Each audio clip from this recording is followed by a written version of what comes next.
আমার ডিসপ্লে যে ছবিটা দেখতে পাচ্ছেন এটা একটি ক্যামেরায় ছবি তোলা, এটা কিন্তু কোনো কাজ করা হয়নি। ছবিটা আমি ওপেন করে নিয়েছি। এখন ছবিটায় যে এলোমেলো দাড়ি রয়েছে, চুল রয়েছে এবং ফেসটা রয়েছে এবং জামার এখানে দেখুন এই যে এগুলো কিন্তু ময়লা রয়েছে এবং কি কালারটা ডিসকালার হয়ে গেছে। এটা খুব সহজে আপনি ঠিক করবেন এবং কি পারফেক্ট মানের কিভাবে সুন্দর একটি ছবি করতে পারবেন সেটি দেখিয়ে দিব। কন্ট্রোল এম বাটন প্রেস করে কাজটা একটু হালকা একটু বাড়িয়ে দিলাম। এখন দেখুন ছবিটা কিন্তু একটু উজ্জ্বল হয়ে গেছে। ইমেজে যাব, অ্যাডজাস্টমেন্ট, এখানে ব্রাইটনেস কন্ট্রাস্টে ক্লিক করে দিয়ে হালকা একটু লেভেলটা একটু থেকে বাড়িয়ে দিলাম, ওকে করে দিচ্ছি।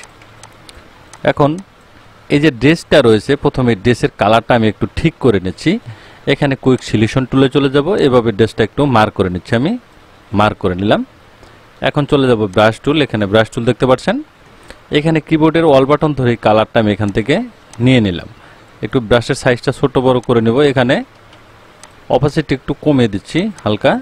এখানে আপনি ঘষে এই যে কালারটা রয়েছে এটা একটু ভ্যানিশ করে দেব। ভ্যানিশ করে দিলে ছবিটা দেখতে একটু ভালো লাগবে, কারণ ময়লাটা এখান থেকে উঠে যাবে। এটা অন্যভাবেও করা যায়, আমি সহজ টেকনিকে যেভাবে করা যায় সেটি দেখাচ্ছি। কালারটা কিন্তু এখানে অ্যাডজাস্ট হয়ে গিয়েছে, দেখতে পাচ্ছেন। এখন এই চুলটাকে ঠিক রেখে আপনার ব্যাকগ্রাউন্ডটা পরিবর্তন করতে হবে। ব্যাকগ্রাউন্ডটা পরিবর্তন করার জন্য আমি প্রথমে একটু ক্রপ করে নিচ্ছি, আনসাইজে ক্রপ করে নেই আমি। এই আনসাইজে ক্রপ করে নিলাম। এখন এই ব্যাকগ্রাউন্ড চেঞ্জ করব, সিলেক্টে যাব, এখান থেকে সাবজেক্টে ক্লিক করে দিচ্ছি। ছবিটাকে একটু মার্ক করে নেবে এখান থেকে। এখানে কুইক সিলেকশনটাতে দেখুন সিলেক্ট অ্যান্ড মার্কস রয়েছে, এখানে একটি ক্লিক করে দেব।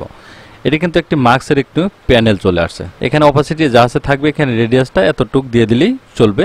এখন রিফাইন্ড ইডস যে থাকবে, এটা দেখছেন রিফাইন্ড ইডস ব্রাশ, এটা থেকে হালকা আমি এখানে একটি ক্লিক করে দিলাম, কারণ এই যে এখানে এলোমেলো দাড়িটা ছিল সেটা আমার এখানে ঠিক রাখতে হবে।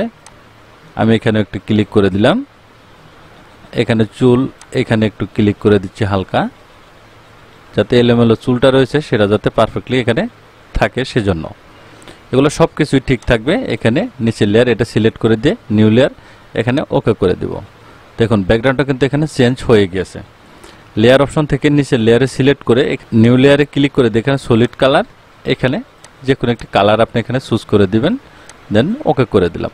এই যে দেখুন এই যে এলোমেলো দাড়িটা ছিল সেটা কিন্তু এখানে চলে আসছে এবং কি এই যেখানে চুলগুলো ছিল এগুলো কিন্তু জাস্ট একদম ন্যাচারাল যেরকম ছিল সেরকমই কিন্তু এখানে চলে আসছে। এখন উপরে লেয়ারে সিলেক্ট করা অবস্থায় এখানে কিছু হালকা কিছু আপনি ইরেজ করে দিতে পারেন, যদি বেশি এলোমেলো থাকে সেক্ষেত্রে হালকা একটু ইরেজ করে দিবেন, যাতে দেখতে একটু ভালো লাগে, সেজন্য হালকা একটু করে দিবেন। সবটি লেয়ার এক করবেন কন্ট্রোল ই বাটন প্রেস করে দিয়ে। এখন এটা ক্রপ টুলে আপনার সাইজ অনুযায়ী এটাকে ক্রপ করে নিতে পারেন। ধরুন এরকম সাইজ একটি পাসপোর্ট সাইজ আমি ক্রপ করে দিলাম। এখন ফেসটাকে একটু ক্লিয়ার করবেন, এখানে ব্রাশ টুলে চলে যাব। ব্রাশ টুল কন্ট্রোল জে বাটন প্রেস করে একটু লেয়ার করে নিলাম। এখানে ব্রাশটা একটু ছোট বড় করে নিচ্ছি। এখানে শ্যাডোগুলো একটু রিমুভ করে দিবে। এখানে হালকা কালার, এই কালারটা কিবোর্ডের অল বাটন ধরে কালারটা নিয়ে নিলাম, হালকা এখানে ঘষে এই যে শ্যাডো শ্যাডো ভাবটা থাকবে সেটা একটু এখান থেকে ভ্যানিশ করে দিব, তাহলে দেখতে ছবিটা একটু সুন্দর লাগবে। এখানে গলার নিচে রয়েছে, এখানে একটু ঘষে দিচ্ছি, একটু ঘষে দিলাম। দেখুন খুব সহজ টেকনিকে আপনি একটি পাসপোর্ট সাইজ ছবিতে রূপান্তরিত করতে পারেন। অনেকেই বলেছিলেন যে ব্যাকগ্রাউন্ডটা চেঞ্জ করব, আমাদের এআই ব্যবহার করতে হয়, অন্যান্য সাইডে ব্যবহার করতে হয়।